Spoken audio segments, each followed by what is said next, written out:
Bab 1414 dapatkan. Jelas, dia tetap memilih untuk bersekutu dengan Sander Ye.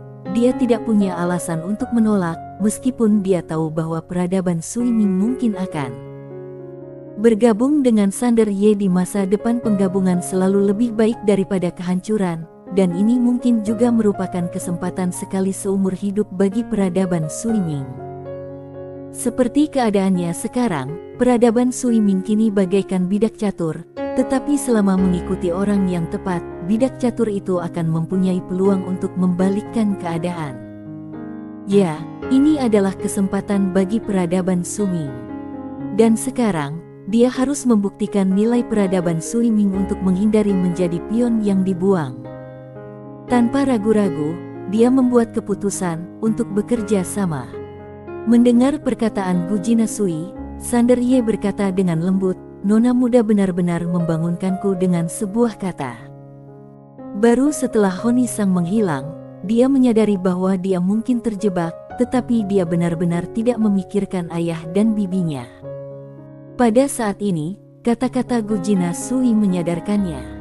Mengapa orang-orang yang bermain catur itu bukan ayah dan bibinya? Terutama setelah apa yang dilakukan ayahnya tadi. Jelas bahwa ia berusaha membuat hidupnya lebih sulit. Tentu saja, ini masalahnya sendiri, karena ayahnya telah memberinya pilihan. Memikirkan hal ini, dia tidak dapat menahan senyum pahit. Sebenarnya hatinya masih terasa hangat. Ayahnya tidak berusaha membunuhnya, tetapi memberinya kesempatan. Itu karena kemampuannya tidak sebaik orang lain. Jadi meskipun dia kalah, dia terima. Tentu saja, dalam hati ia menduga bahwa mungkin karena kakeknya terlalu keras pada ayahnya dengan membiarkan ia melakukan apapun yang ia inginkan. Jadi, sekarang setelah ayahnya menjadi seorang ayah, ia tahu betapa sulitnya menjadi seorang anak. Oleh karena itu, ketika melakukan apapun, ia akan memberi ruang untuk bermanuver dan tidak akan bersikap terlalu keras. Gujina Sui tiba-tiba berkata, "Tuan Ye, kamu memiliki dua masalah yang harus dihadapi sekarang." Keduanya mendesak. Setelah mengatakan itu, dia tidak berkata apa-apa lagi. Sander Ye menatap Gujina Sui.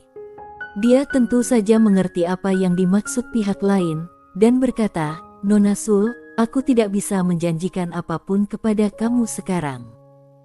Bahkan jika aku berjanji, aku rasa kamu tidak akan mempercayainya. Aku dapat memahami bahwa peradaban Sui Ming tidak ingin tunduk kepada aku. Bagaimanapun, sekarang peradaban Sui Ming lebih kuat dan lebih maju daripada peradaban Guan Xuan aku. Tidak masuk akal bagi peradaban yang lebih tinggi untuk tunduk kepada peradaban tingkat yang lebih rendah." Gujina Sui menatap Sander Ye, "Tapi ada bukan?" Sander Ye tersenyum dan berkata, "Sejujurnya, tujuanku memang menyatukan seluruh alam semesta dan membangun tatanan baru. Tetapi, yakinlah, Nona Sui, selama kekuatanku tidak melebihi kekuatan peradaban Sui Ming, aku tidak akan melakukan hal seperti itu. Jika kekuatanku melebihi kekuatan peradaban Sui Ming, maka kita akan membicarakannya lagi. Mengenai hasil akhirnya, kita lihat saja nanti. Bagaimana?" Pagoda kecil tiba-tiba berkata dengan penuh semangat, "Wah, aku mengerti maksudmu. Kamu mencari titik temu sambil mengesampingkan perbedaan. Jangan bahas kontradiksi antara kedua belah pihak untuk saat ini. Mari kita bekerja sama demi keuntungan bersama terlebih dahulu, dan selesaikan masalahnya nanti, bukan?" Sander Ye. Gujina Sui terdiam, seolah sedang mempertimbangkannya. Setelah beberapa lama, dia mengangguk sedikit. "Baik." Sander Ye tertawa, tetapi saat ini, Gujina Sui berkata, "Tetapi, Tuan Ye, aku juga tidak puas dengan kamu. Meskipun aku memiliki status tinggi dalam peradaban Sui Ming, aku tidak dapat mewakili seluruh peradaban Sui Ming. Oleh karena itu, kerja sama saat ini hanya dapat dianggap sebagai kerja sama pribadi antara kamu dan aku, dan tidak ada hubungannya dengan peradaban Sui Ming." Sander Ye terdiam. Gadis ini sungguh pintar. Lakukan. Harus mendapatkannya. Jika kader seperti itu bisa datang ke alam semesta Guanxuan miliknya, itu akan benar-benar menyelamatkannya dari banyak kekhawatiran. Dia sangat membutuhkan kader seperti itu sekarang. Sander Ye tersenyum dan berkata, "Baik." Melihat bahwa Tuan Ye setuju, Gujina Sui mengangguk dan berkata, "Tuan Ye, kamu menjalankan tatanan dan kamu ingin menyatukan seluruh alam semesta. Maka, tujuan akhir kamu haruslah peradaban leluhur dan menjadi penguasa bersama alam semesta. Untuk menjadi penguasa bersama alam semesta, kamu harus berjuang demi Tao Agung. Tetapi, jika aku boleh jujur, kekuatan kamu saat ini tidak cukup bagi kamu untuk berjuang demi Tao Agung." Sander Ye mengangguk, "Aku mengerti." Gujina Sui melanjutkan, "Pertanyaan kedua. Mari kita kembali ke topik yang baru saja kita bicarakan. Jika ini benar-benar bermain catur, lalu ayah serta bibi kamu adalah pemainnya, lalu siapa yang akan bermain catur dengan mereka? Seberapa kuat lawannya? Apa kamu tahu?" Sander Ye berkata dengan suara yang dalam, "Aku punya tebakan, tapi aku tidak tahu apakah itu dia." Gujina Sui berkata, "Tidak peduli apakah tebakanmu akurat atau tidak, satu hal yang pasti, orang ini adalah orang yang sangat menakutkan." Setelah mengatakan ini, dia berhenti berbicara. Sander Ye berkata, "Lagi pula, wanita berbaju merah tadi kemungkinan besar berpihak padanya, bukan?" Gujina Sui mengangguk, "Ya." Sander Ye menatap Gujina Sui dan bertanya dengan rasa ingin tahu, apa identitasnya di tanah kuno. Gujina Sui berkata dengan tenang, "Tuan Ye, mengapa kamu harus bertanya ketika kamu sudah tahu jawabannya?" Wajah Sander Ye menjadi gelap, "Dia benar-benar pemimpin bersama tanah kunomu." Pemimpin bersama tanah kuno.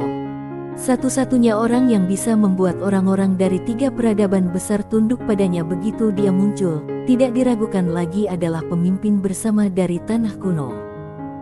Dia pernah mendengar tentang pemimpin tanah kuno ini dari takhta suci sebelumnya, tetapi dia tidak menganggapnya serius saat itu. Mengapa? Karena takhta suci mengatakan bahwa penguasa umum tanah kuno adalah maskot yang dipromosikan oleh 3 peradaban besar, tetapi sekarang tampaknya wanita ini bukan maskot. Sander Ye menatap Gujina Sui dan berkata sambil tersenyum, "Nona Sui tampaknya juga sedikit terkejut." Gujina Sui mengangguk, "Itu agak tidak terduga." Sander Ye berkata dengan suara yang dalam, "Sebelumnya aku pernah mendengar bahwa pemimpin bersama tanah kuno ini adalah maskot yang diluncurkan oleh 3 peradaban utama." Gujina Sui berkata dengan tenang, "Itu benar." Sander Ye sedikit bingung.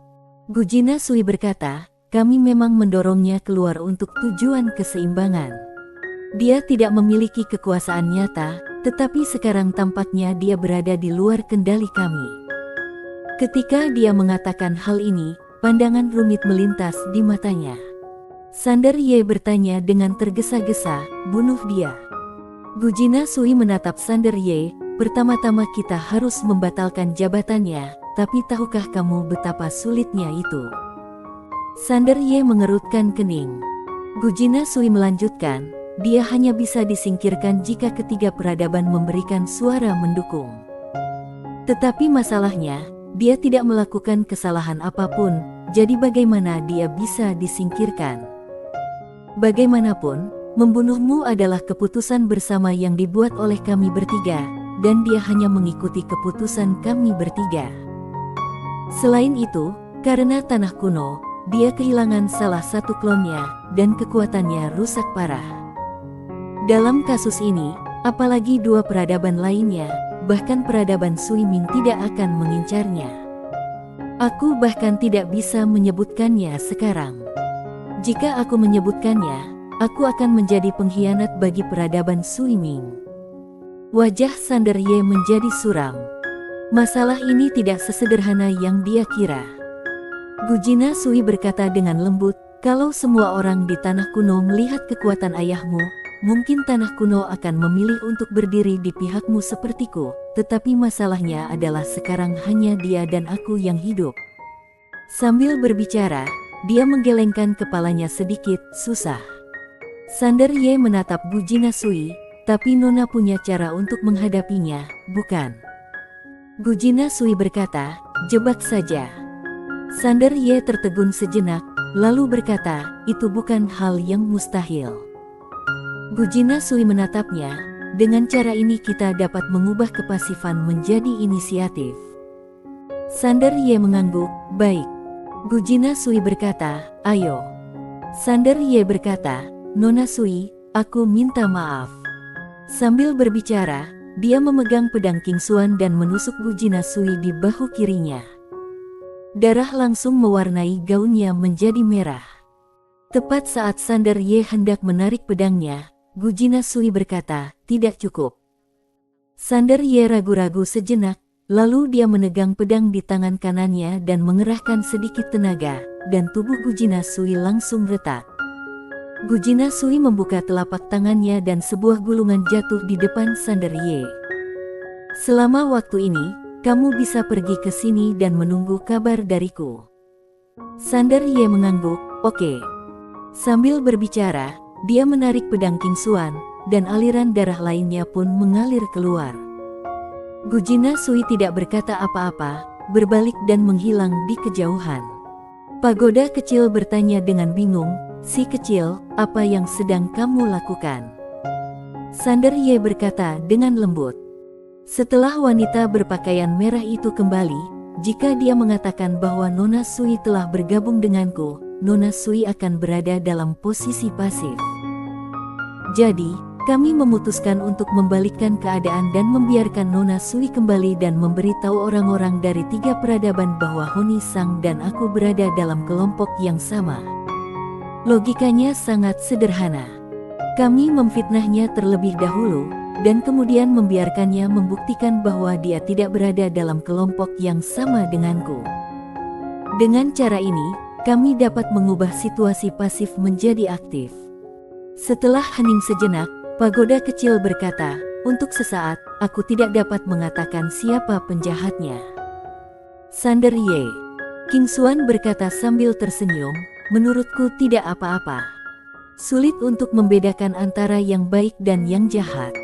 Kalau kamu tanya aku, selama kamu jujur pada hati nuranimu, kamu boleh menggunakan cara apapun. Kalau tidak, saat pihak lain menyerang lebih dulu, kita akan bersikap pasif, yang mana itu sangat sulit. Pagoda kecil berkata, King Xuan benar.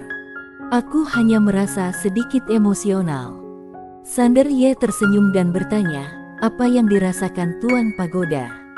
Pagoda kecil berkata dengan suara yang dalam, aku terkesan dengan pikiran cerdasmu. Sander Ye. Pagoda kecil bertanya, apakah menurutmu gadis ini benar-benar bersedia membentuk aliansi denganmu? Sander Ye berkata dengan tenang, tidak. Pagoda kecil bertanya, jadi kamu juga waspada terhadapnya? Sander Ye perlahan menutup matanya.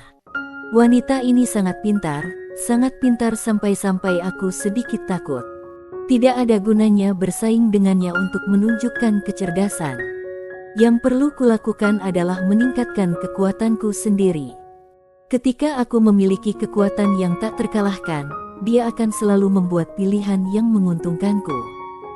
Inilah perbedaan antara orang pintar dan orang bodoh. Orang bodoh tidak akan pernah mengubah posisinya. Mereka akan melakukan apapun yang mereka inginkan terhadap seseorang. Mereka tidak bisa berpikir fleksibel, tetapi orang pintar tidak. Orang pintar akan menilai situasi dan menyesuaikan posisi mereka berdasarkan kepentingan mereka sendiri. Aula Dewa Tanah Kuno. Apa? Di aula utama, tetua pertama dari 3 peradaban berkumpul. Seorang lelaki tua berjubah merah terkejut.